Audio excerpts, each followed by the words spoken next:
Decenter, tu canal, con ideas positivas.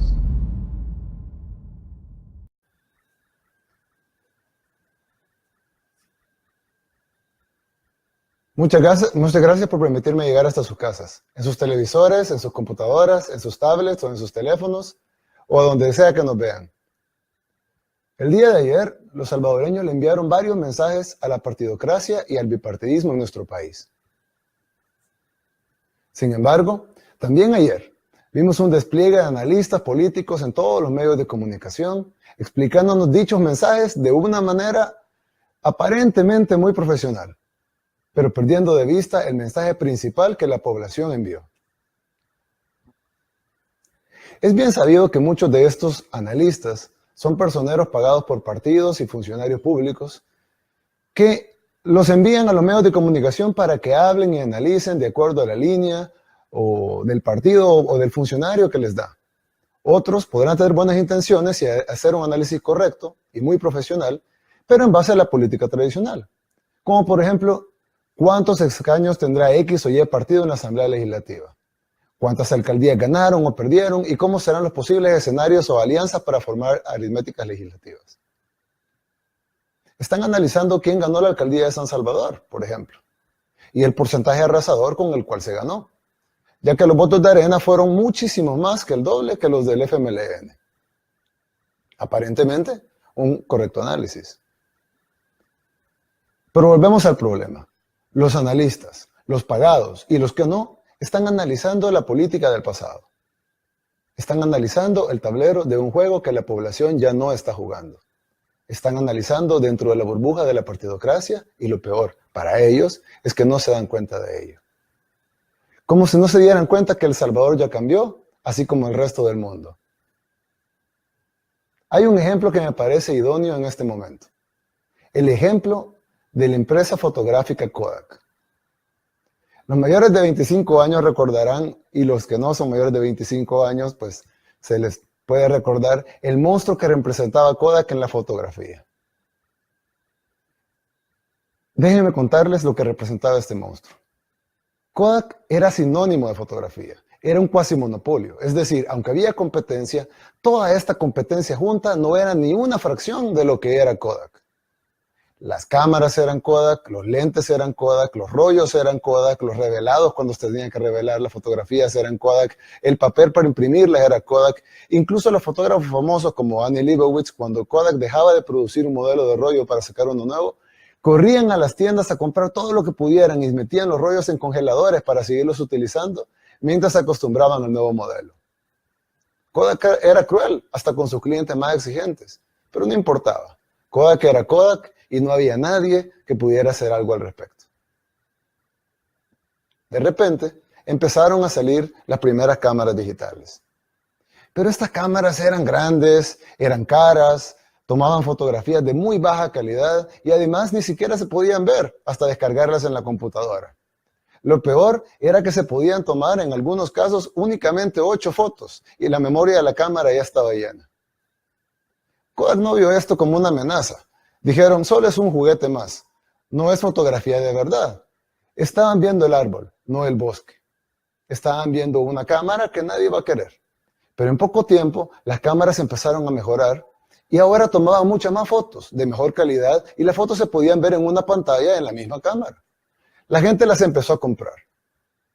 Los ejecutivos de Kodak entonces decidieron estudiar el fenómeno, pero detectaron que sus ventas únicamente habían bajado un 3%. Así que no había mucho de qué preocuparse. Un 3% era poco. Lanzaron una excelente campaña de comunicaciones y luego, después de esa campaña de comunicación, las ventas de Kodak subieron.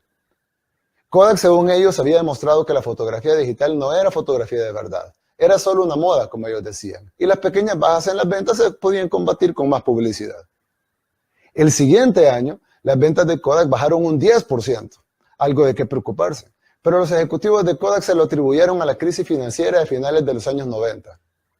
No era un análisis descabellado. Habían grandes empresas similares a Kodak en otros rubros que tenían bajas mayores al 10%, producto de la misma crisis económica. De nuevo, los ejecutivos de Kodak no estaban viendo el bosque, estaban viendo el árbol. Al paso de los años, las caídas de Kodak en las ventas eran demasiado grandes y el mercado de cámaras digitales era demasiado galopante. Y empezaron a salir los celulares con cámaras integradas.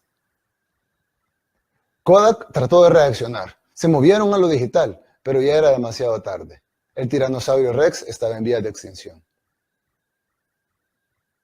A los partidos políticos en El Salvador y en muchas partes del mundo les pasa lo mismo. Estudian sus resultados sin ver la realidad. Celebran con toda lógica, por ejemplo, el gane de la alcaldía de San Salvador, un gane arrollador, por cierto, pero omiten que la ganaron con casi 10,000 votos menos que los votos que sacaron cuando la perdieron la vez pasada. Es decir, con más población apta para votar en esta elección, sacaron casi 10,000 votos menos que los que sacaron en el 2015 cuando la perdieron. Aún así, eso fue suficiente para arrasar con el frente, a quien le sacaron una diferencia aproximadamente de 40,000 votos. Ganaron, sí. Arrasaron, también. Pero ese es solo el árbol, no el bosque. ¿Acaso no se dan cuenta que tuvieron menos votos que en la elección pasada y aún así arrollaron a su rival? El árbol es que Arena ganó las elecciones. El bosque es que todos perdieron, pero el frente perdió más y Arena ocupará los cargos públicos por default. Si tomamos en cuenta toda la gente que no fue a votar, todos los que fueron a votar pero anularon su voto, todos los que dejaron la papeleta en blanco y todos los que marcaron por candidatos no partidarios o por los partidos pequeños, nos damos cuenta de que Arena y el FMLN juntos no lograron siquiera llegar al 30%. Es decir, 7 de cada 10 salvadoreños no votó ni por Arena ni por el FMLN. Y ni siquiera 3 de cada 10 votaron por ellos juntos. Pero recordemos que los votos del FMLN y Arena no se pueden unir. Su cúpula podrán hacer los tratos que quieran, pero ni las bases de Arena tolerarían una coalición con el FMLN, ni las bases del FMLN tolerarían una coalición con Arena. Es decir, tenemos a un supuesto ganador que no llega ni al 20% de los votos del padrón electoral y a un supuesto perdedor, el FMLN, que no llega ni al 10% del padrón electoral. Ni el 10%, ni siquiera 1 de cada 10 salvadoreños le dieron el voto al FMLN. Este es el mensaje más importante que creo que los salvadoreños enviaron ayer. El fin de la hegemonía de las cúpulas. Los partidos y sus analistas no lo verán, como no lo vieron los ejecutivos de Kodak. Pero eso no quiere decir que no sea una realidad y que ya no tienen tiempo para recomponerse. Sin embargo, como Kodak, mientras no hay una opción viable que los adverse, seguirán ganando por default, así como Arena ganó esta elección. Aunque estén viviendo en el pasado, aunque estén cayendo en votantes, aunque no entiendan lo que viene. Este es el momento entonces de construir el instrumento de representación real del pueblo salvadoreño. Ya todas las encuestas nos dan el primer lugar por mucho en intención de voto para las elecciones presidenciales del 2019. Pero si actuamos como la partidocracia, como Arena o como el Frente, y nos damos por triunfalistas, cometeremos el mismo error que ellos cometieron en las pasadas elecciones.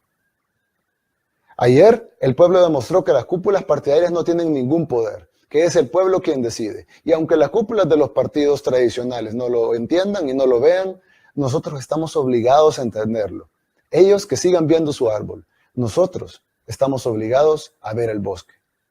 Ellos que sigan contando diputados y alcaldías, cuántos sacó uno, cuántos no sacó el otro. Nosotros tenemos que entender que el pueblo, así como rechazó a los partidos tradicionales, en cualquier momento también podría rechazarnos a nosotros. Es por esto que este es un momento para que abramos las puertas de nuestro movimiento de par en par e invitemos a todos nuestros hermanos salvadoreños a unírsenos. Este es el momento para que juntos construyamos las nuevas ideas, que deberá ser un movimiento de representación legítima del pueblo salvadoreño siempre. Abran la puerta de sus grupos, llamen a su vecino descontento con la cúpula de su partido. No lo reciban como el nuevo o como el que viene llegando, sino como nuestro hermano mayor, que regresa a casa. Ayer se derrumbó lo viejo, hoy nace realmente lo nuevo, los nuevos tiempos de nuestro país, que empezarán en el 2019, pero que culminarán mucho después, aunque ya no estemos aquí. Que Dios los bendiga a todos. Muchas gracias por haber llegado hasta sus hogares.